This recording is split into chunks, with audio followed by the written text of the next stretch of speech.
Magandang umaga po sa ating lahat. Pwede ba nating batiin yung ating mga katabi na magandang umaga at gitian po natin. Ayan, welcome po sa ating gawain po, sa ating pagsamba. Palagpakan po natin ang Panginoon sa oras po na ito. Praise the Lord! Tayo po ba ay nagaganap na nandito para mag-aral ng salita ng Diyos? Amen. Ngayon po, tatapusin na po natin yung ating series na Knowing God Through Unpopular Bible Character. No? This morning po, ang ating pag-uusapan yung life po ni Mephibosheth. No? Kung maalala niyo po, ang ating topic po, even po sa Book of Romans, we emphasize po yung grace. No? And today po, yun yung emphasize natin, yung salitang grace. Sa character na ating i-discuss po ngayon, dito natin makikita yung picture ng grace. Kung ano ba yung grace ni Lord, no? Actually, ano naman natin to, I believe na konta na ako dito sa ating salitang grace na ito. Kaya even po yung ating anniversary, ito din po ang focus natin about grace of God. Pero hayaan niyo po na i-share ko po sa inyo yung grace ni Lord through the life of this man, Mephibosheth. Okay? Mahirap bigkasin ang pangalan. Ang tawag na lang natin sa kanya this morning is Mephi. Okay na po ba? Mephi. Sa Tagalog kasi F Mephi. Okay na ba si Mephi? Mahirap kasi yung dulo ng kanyang pangalan eh. Di ba? Pag nagkamali ka ng bigkas dyan, eh, medyo foul word yan. Okay? Kaya Mephi na lang. No? Si Mephi. Pag-usapan natin si Mephi ngayon. At yung buhay ni Mephi po is all about the grace of our Lord Jesus Christ. Kaya, ang title natin, God is gracious, be gracious. Okay? God is gracious, be gracious. Sabihin nga natin, God is gracious. Be gracious. Sabihin mo sa katabi mo, God is gracious. Be gracious. Sabihin mo sa kanya, yan. Okay, be gracious. Okay. Side na po tayo. Okay na ba? Diretso na tayo. Ayan. Yan, so, 2 Samuel chapter 9 verse 1. Dito, minsan nagtanong si David, mayroon pa bang nalalabi sa sambayan ni Saul? Gusto kong ipadama sa kanya ang aking kagandahang loob. Alang-alang kay Jonathan. Quick background. Patay na si Saul, patay na rin po si Jonathan. At si King David po is hari na sa panahon po na ito. At nung naluklok po si Haring David doon sa kanyang trono, isa sa mga una niyang ginawa, binalikan niya, meron pa bang kamag-anak si Saul? At alam natin yung background nila. Si Saul po, during the latter part of kanyang buhay, wala siya ibang ginawa kundi habulin si David at patayin si David. Yun ang gusto niya. Pero si Jonathan, best friend niya ito, anak ni Saul. Meron silang malalim na ugnayan. Pero alam niyo po, yung mga nagtitwist po ng Bible, ano po yung relationship ni Jonathan sa ni David, binibigyan nila ng mali siya, yung mga nagtitwist ng Bible. Pero actually, meron lang po silang malalim na pagkakaibigan po. At doon sa kanilang malalim na pagkakaibigan, nalumpa po silang dalawa na i-bless nila yung bawat isa sa tulong po ng ating Panginoon. Now, kaya anong ginawa po ni David, no? Sabi diyan, para mapakitaan ko ng kagandahang loob. Ibig sabihin ng kagandahang loob po, sa English po is kindness. Okay, last week, kindness yung ating pinag-usapan, pero ang focus natin yung salitang grace po ngayon. Verse 2, nang buhay pa si Saul, sabi ng isang alipin, may alipin siyang Ziba. Ziba, sabihin natin Ziba. Okay, tandaan natin yung pangalan na yan. Kasi mamaya, magbabago yung ating, ako nagbago yung pronunciation ko dyan kay Ziba. Doon sa kwento ng kay Mephibosheth. Ang pangalan niya ay, by the way, 3 beses binanggit. Pag minsan kasi sa Bible, pag magbabasa tayo ng Bible, merong meaning yan pag paulit-ulit na binabanggit. Dito sa story na ito, merong si Ziba, meron siyang ginawang kakaiba, no? Kaya sabi diyan, kaya ipinatawag ito ni David. Paglapit ni Ziba, tinanong siya ng hari, ikaw ba si Ziba? Ako nga po, mahal na hari, tugon niya. And then sabi diyan, may nalaman ka bang buhay pasasambayan ni Saul, gusto ko siyang pakitaan ng mabuti. Now, in-highlight ulit natin yung salitang kindness or grace po. Ayon sa aking pangako sa Diyos, wika ng hari. Kaya, sa New Testament, yung salitang kindness ay tatlo po ang ibig sabihin. No? Ibig sabihin niya ay, of course, yung salitang kindness, krestotes, elios means mercy, charis means grace, or agape means love. Kaya kung mapapansin niyo po, for the whole month, ito yung parang focus na character ng Diyos na atin pong na-emphasize po. Yung kindness ni God, yung mercy ni God, yung love ni God, yung grace ni God, na pinadama niya yung kabutihan niya sa mga taong unang-una kay Lot na nagkamali. Pangalawa, doon kay Hagar na inalipin, no? Pinakitaan ng hindi maganda, inapi. At last week kay, sino ba last week? Kay Eleazar, na hindi masyadong kilala.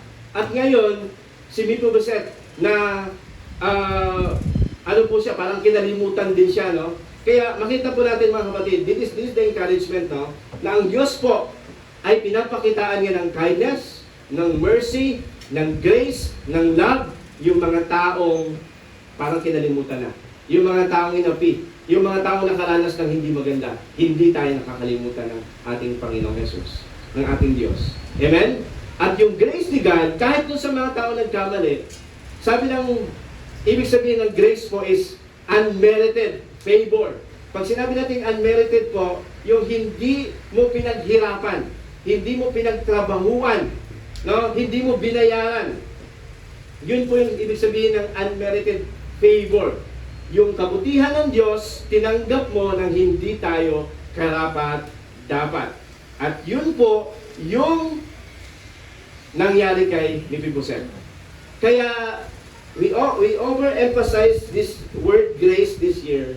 Bakit po? Kasi kung lubusan natin naunawaan yung salitang grace po, magbabago yung ating pagtingin sa Diyos. Magbabago yung ating pagsamba sa Panginoon. At magbabago din po yung pagtingin natin sa ating sarili at the way we treat other people. Pag naintindihan natin yung salitang grace na ito. Now, so verse 4, ang sabi dyan, mayroon po, sabi ni Ziba, meron pang natitirang kamag-anak. Actually, meron pa. Si Mephi. Sino po? Oh, si Mephi. Mephi lang ang tawag natin sa kanya, okay? Si Mephi po, na anak ni Jonathan, na best friend ni David, siya po isang lumpo. Paano po na naging lumpo itong si Mephi? Kasi po, nung namatay si Saul at saka si Jonathan, tumakbo sila para puntahan. At yung nag-aalaga sa kanya, nahulog po. Siguro, bata pa, nahulog. Itong si Mephi, yung baby pa lang siya. Or I don't know kung toddler na, no? At nahulog siya at nabalian ng paa. Kaya si Mephi ay lumpo po siya. Ano siya, I don't know kung putol or pilay, no? Pero hindi siya makalakad, si Mephi. Okay? Tugon ni Ziba.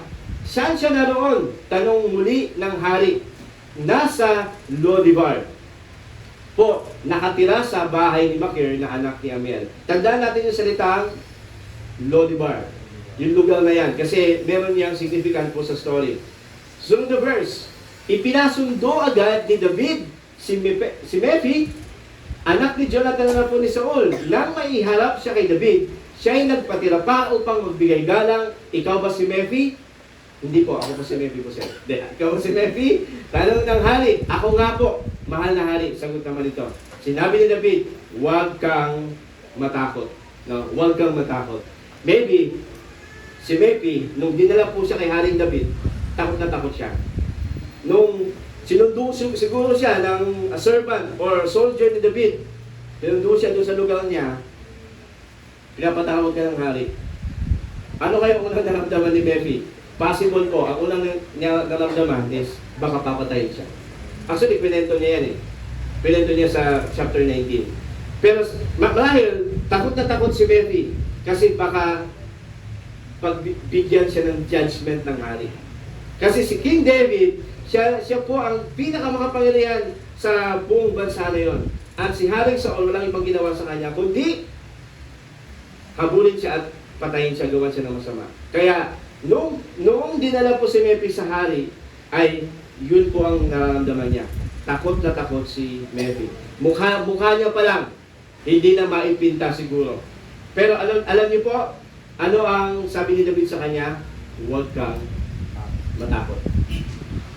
Mephi is expecting judgment, pero ano po ang binigay ng hari? Grace. Kaya yun po yung ating first point po ngayon.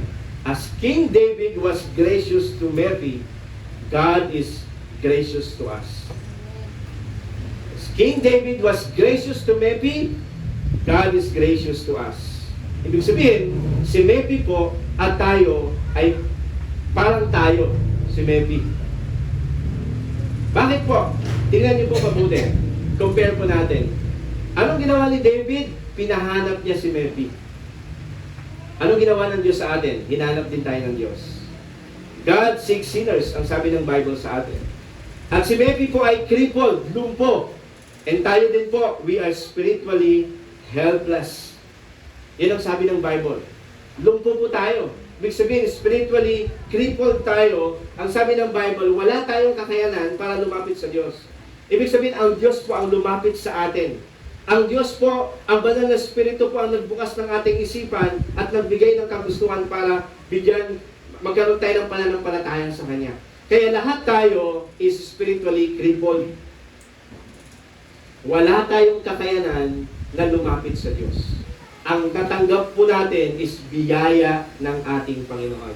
At notice the word po, yung Lodibar. Yung Lodibar po is a place separated from blessing. Yung word na Lodibar po, ang ibig sabihin niya po is no pasture. Walang walang kabuhayan doon sa Lodibar. Empty place. Yung direct translation ng Lodibar is a place of barrenness. Barren, ibig sabihin, walang kakayanan na magbigay ng buhay. No? Empty place. Kaya ang buhay ng tao, pag wala po sa Diyos, is an empty. Yun ang buhay ng tao. Walang buhay sa madaling salita. Walang pag-asa, walang patutunguhan ng tao pag wala po ang Diyos sa kanyang buhay. But praise God, because binigyan tayo, pinakitaan tayo ng grace ni God. Amen po ba? Romans chapter 6, 5-6, no? When we were utterly helpless, Christ came at just the right time and died for us sinners. Ano sabi ng Bible? Tayo daw po helpless, spiritually crippled. Tayo daw po yung mga lumpo. Wala tayong kakayanan na lumapit sa Diyos. Pero ang ginawa ng Panginoon at the right time is namatay po ang ating Panginoong Jesucristo para po sa atin. Kaya as King David showed grace to Mephi, God showed His grace to us. God is gracious sa atin. Amen? Kung titignan po natin yung buhay natin dati, or marahil po ngayon, titignan natin yung buhay natin ngayon, kung wala ang Diyos sa buhay natin ngayon, we are spiritually separated from the Lord. Nandun tayo sa lugar ng walang buhay, no pasture. We are existing but we are not living. Nung nakaraan, nung burol ng tatay ni Jen, noon ako nakausap na isang kabataan namin dati, tapos nakausap, ano na siya working. Pero hindi na siya nag-church, no? And then kinausap ko, nakita kami ulit. And sabi niya, kamusta ka? Sabi niya, nagsusurvive naman, pastor. Nagsusurvive. Pero survival na lang. Sometimes sa buhay natin, may trabaho naman siya, ano naman, pero survival. Sabi niya, surviving pastor. But I think I'm not living. Walang buhay sa aking pagkatao. And that is the status ng buhay ng tao pag wala sa Diyos. Surviving. Habol ng habol. Kumbaga, meron tayong hinahabol pero wala tayong napupuntahan. Pero ang buhay po nasa Diyos is punong-puno ng sigla. Amen ba? Ng purpose. No? Ng layunin po sa buhay. Pangalawang bagay po, tandaan natin. As King David restored everything to Mephi, God has restored everything to us as well. Ibinalik ni David kung ano po yung pagmamayari ng pamilya po nila. At ganoon din po ginawa sa atin ng Diyos. God has restored everything to us as well. Tingnan niyo po, ang sabi ng Bible. So verse 5, sinabi ni David, huwag kang matakot. Gagawin ko ang lahat ng magagawa ko para sa iyo. Alang-alang kay Jonathan. Ibabalik ko sa iyo ang ano daw po? Ang lahat ng lupain. Hindi ano lang, konti lang, kundi ang lahat ng lupain ng iyong lolong si Saul. At laging nakahanda ang aking hapag para sa iyo. Grabe, no? Amazing, no? Tayo po, katulad po ni Mephi, niligtas tayo ng Panginoon. At hindi lang tayo niligtas ng Diyos sa judgment, kundi niligtas din tayo ng, binigay din ng Diyos, nirestore din ng Panginoon yung lahat ng blessing na nawala po sa atin. No? Alam niyo po, kung wala ka sa Diyos, ang may-ari sa iyo, si Satan. Pag wala ka sa Diyos. 2.5 lang. Kaya yan. Pag wala tayo sa Panginoon. Di ba nalala nyo, tingnan nyo pong mabuti ha, nung si Satan po, tinukso niya po si Jesus, sabi niya, isa sa mga tukso niya kay Jesus, pag tingnan mo lahat ng pagmamayari, lahat ng makikita mo, ibibigay ko sa iyo. Ibig sabihin, spiritually speaking, no, naalo ni Satanas, binigay ng tao kay Satanas ang mundo po na ito. Kaya ang tao po, pag wala sa Diyos, ay pagmamayari ni Satanas. And once na nakilala tayo sa Panginoon, dinanggap natin ang Panginoon, we are owned by God. Ang sabi ng Bible. Sabi nga ng Bible, we are bought with a high price by the blood of our Lord Jesus Christ. At hindi ka lang binili ng Panginoon, kundi binalik pa sa iyo yung lahat ng pagmamayari ng tao. Amen po ba? Ano binalik ng Diyos sa atin? Una is inheritance. Ano binalik ni David kay Mephi? Inheritance. Yung pagmamayari, yung mana, yung blessing, no? Na hindi niya naranasan. Meron siyang apelidong, by the way, hindi ko alam kung ano apelido nila, no? Meron siyang, nasa lineage ni Saul. Pero hindi niya naranasan yung blessing. Nandun siya sa Erdobar, no? And tayo din po, nung tayo po nakakilala sa Diyos, is binalik ng Diyos yung blessing po sa atin. Yung blessing ng Panginoon. Ano pa po? Acceptance. No? We belong to God's family na ngayon. At higit sa lahat, yung fellowship, yung relationship natin sa Diyos. And merong picture sa Bible na magpapakita nito. Merong isang anak sa Bible na lumayas sa kanyang tatay, umalis, at nawala yung kanyang kayamanan, pero nung bumalik siya, niyakap siya ng tatay niya. At anong sabi ng Bible? Binalik daw po sa kanya yung inheritance, kayamanan. And then acceptance, he belong to the family again and fellowship. Kaya sabi doon, ipaghanda siya. Kaya si Mephi po, ang sabi ng Bible po sa atin is, kasakasama na po siyang doon kakain sa hapag ng hari. It's not amazing that we belong to God's family. We can dine, we can have fellowship to our King. Pwede ba nating palakpakan si Lord sa blessing, sa grace ni God. Lord, thank you po sa iyong biyaya po sa amin. Amen. Now, ano po ang response ni Mephi doon sa ginawang kabutihan ni David? Anong title natin ngayon? God is gracious. Be gracious. Ang Diyos ay mahabagin at maging mahabagin ka rin sa iba. Now, anong response natin? Anong response ni Mephi? Number 1 po response niya is humility.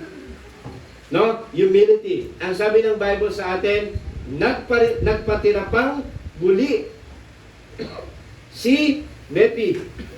At sinabi niya, sino po ako para pag-ukulan ng pansin? Ako'y walang silbi. Kaya, sabi ko po kanina, no, pag naintindihan natin yung salitang grace, we understand the grace of God, aalisin nito lahat ng ating kayabangan. Aalisin nito lahat ng ating kayabangan.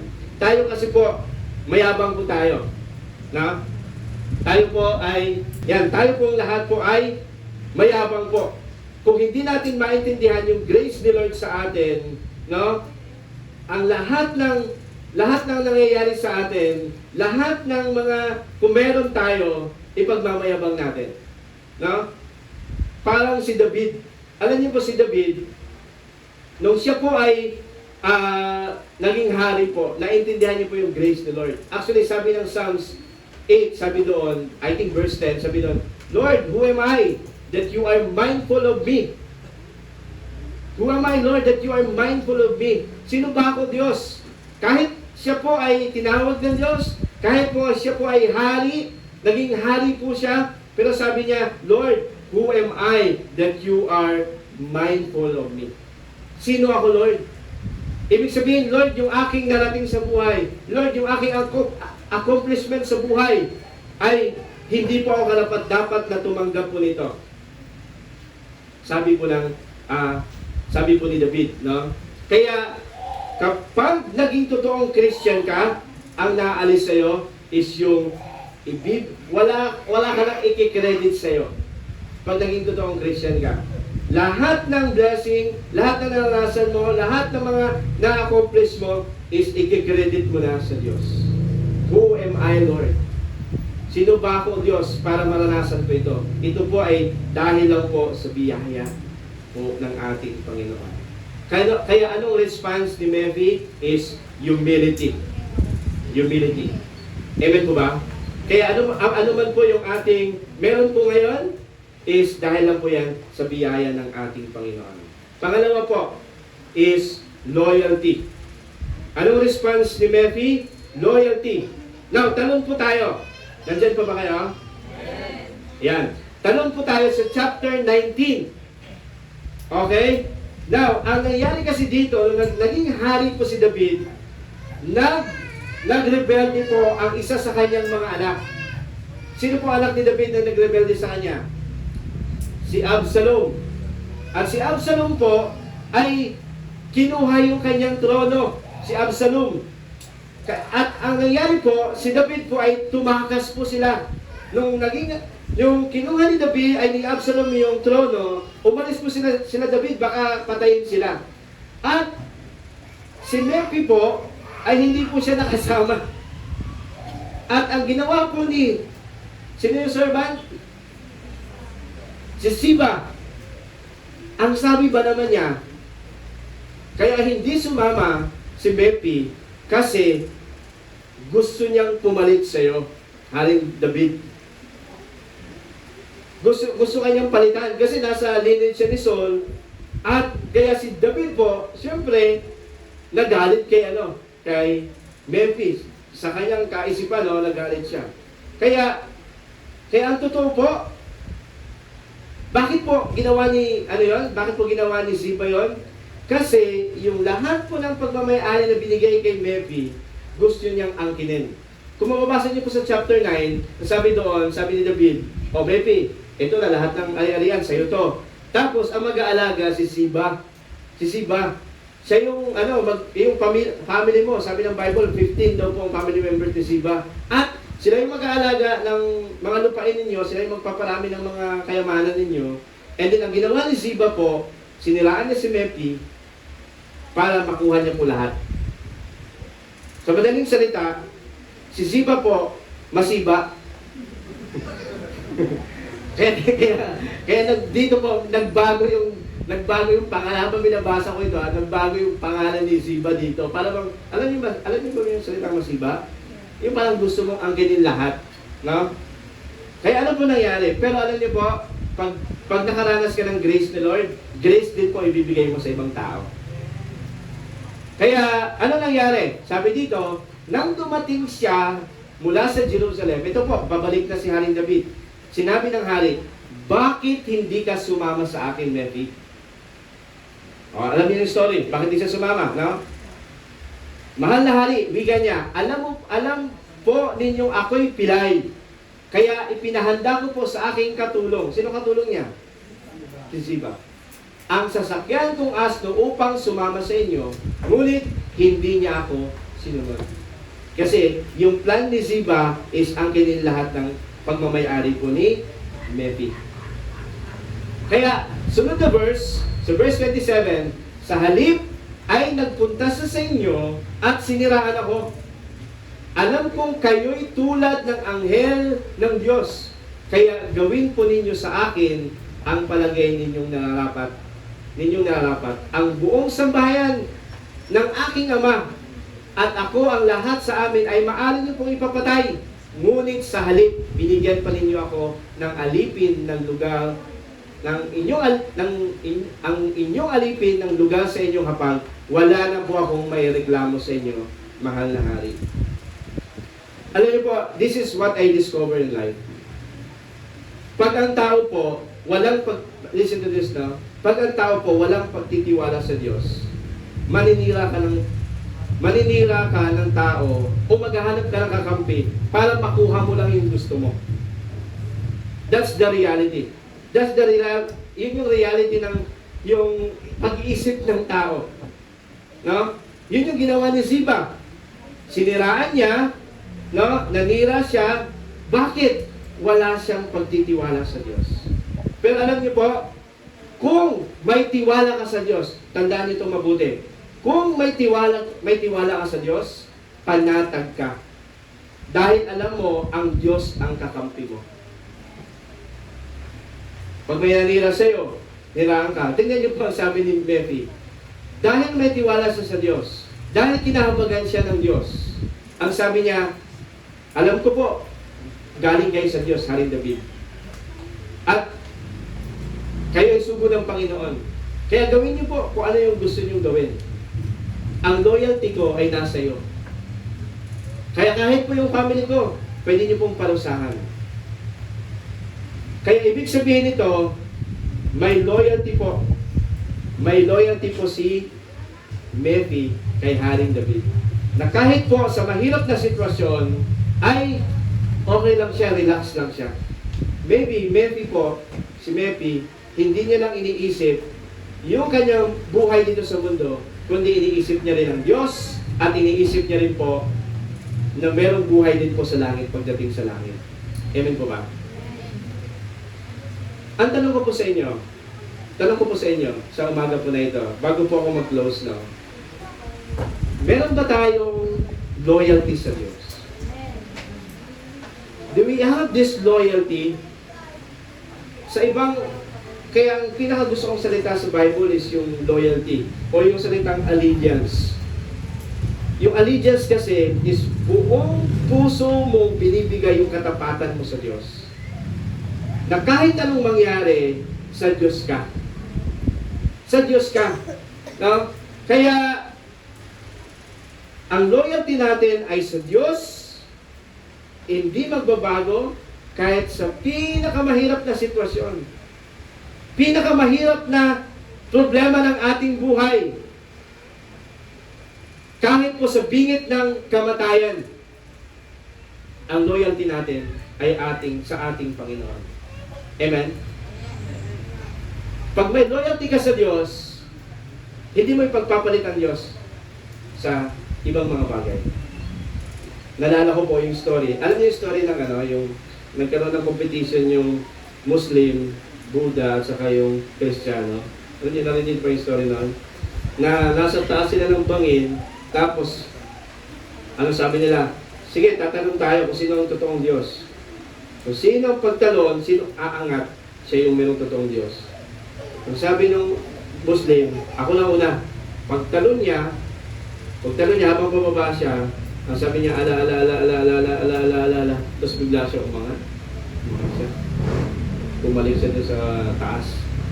Sabi nung Buddha, ako naman, sunod. Tanong siya, Buddha. Yung Buddhism na, Buddha, umangat siya. Bumalik siya dun sa taas. Kinabahan na yung Christian, lahat bumalik. Tapos tumalon yung Kristiyano, sabi niya, Jesus. Medyo babagsak na siya, Buddha.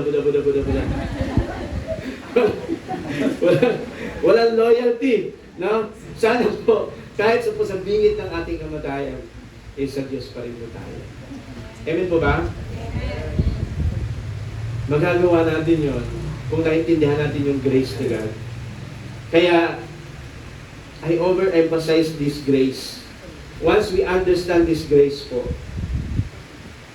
actually yung grace, yung kindness, yung hesed, is a covenant loyalty to God na kahit anong mangyari, magpapalain tayo ng Diyos. Dahil pinadaman ng Diyos yung kanyang totoong pagpapala po sa atin sa magitan ng kanyang anak po si Jesus. Amen po ba? Nawa po, kahit anong mangyari po sa ating buhay, sa akin po, sa biyaya ng Panginoon, hindi magbabago yung aking proclamation that Jesus is my Lord over my life. Palakpakan po natin si Lord. Amen ba? Kahit sa masagana man o sa kasalatan, ang Diyos po, si Jesus ang ating Diyos, ang ating buhay. Amen? Muli po, palakpakan po natin si Lord. Lastly, anong response ni Mephi? Humility, loyalty, at pangatlo po is grace. Grace. Anong ginawa ni Ziba sa kanya? No? Sinilaan siya. No? Kaya masibas talaga siya, no? Kasi wala siyang pananampalataya sa Diyos.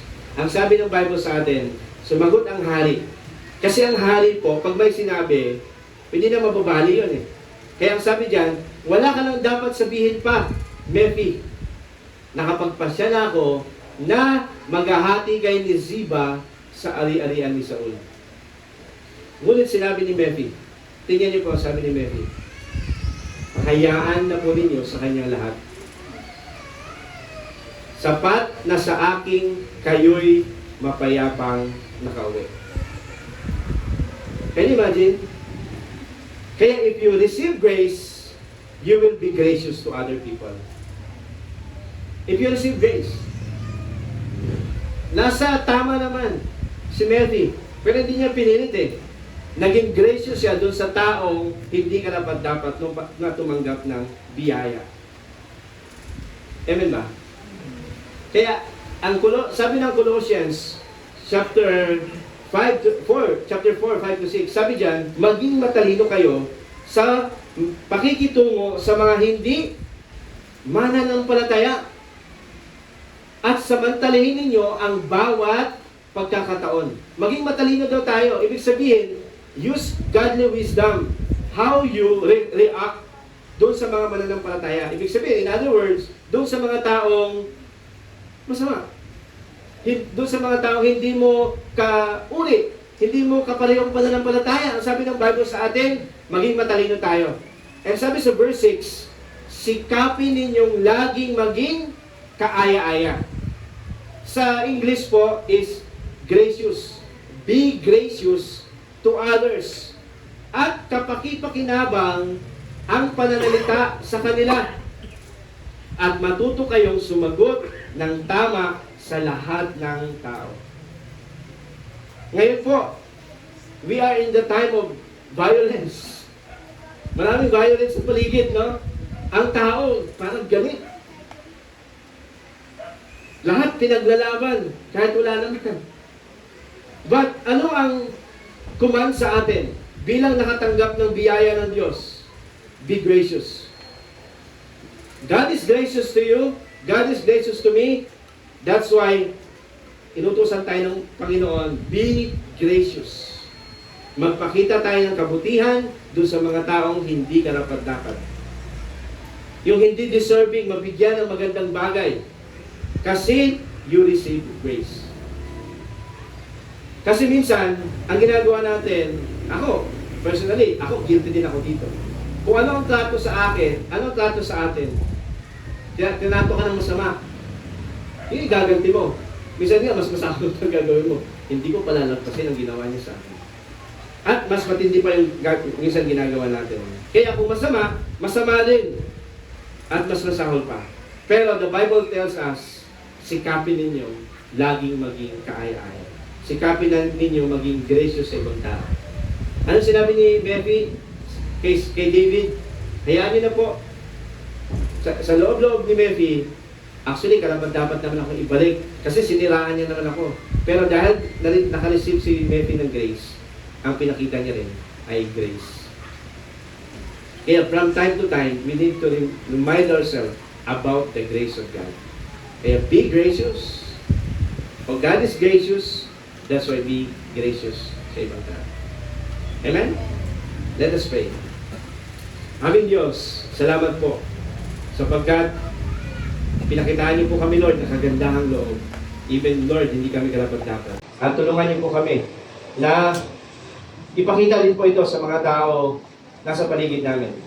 Marahil sa mga tao sa aming pamilya na marahil may ginawang hindi maganda sa amin. But Lord, help us, Lord, to always respond in grace. Because you pour out your grace sa aming mga buhay. And until now, God, Lord, kinakabagan niyo pa rin po kami. Kami, Lord, pasaway pa rin po kami ngayon. Kami, Lord, nagkakamali pa rin po. Kaya, Lord, fill us, O God, with this grace, O God, from time to time. Every day, Lord, fill us, O God, with your grace, Father God. So that, Lord, alaman po yung aming nangyayari po sa buhay namin, Lord, mapanatili namin, ma-apply namin yung kababaang loob, yung loyalty namin sa inyo, at Lord, yung kagandahang loob na pwede namin maipakita sa mga tao sa paligid po namin. Maraming salamat po. Finish this message, Lord. In your name we pray. Amen. Amen. Thank you po. God bless sa ating lahat.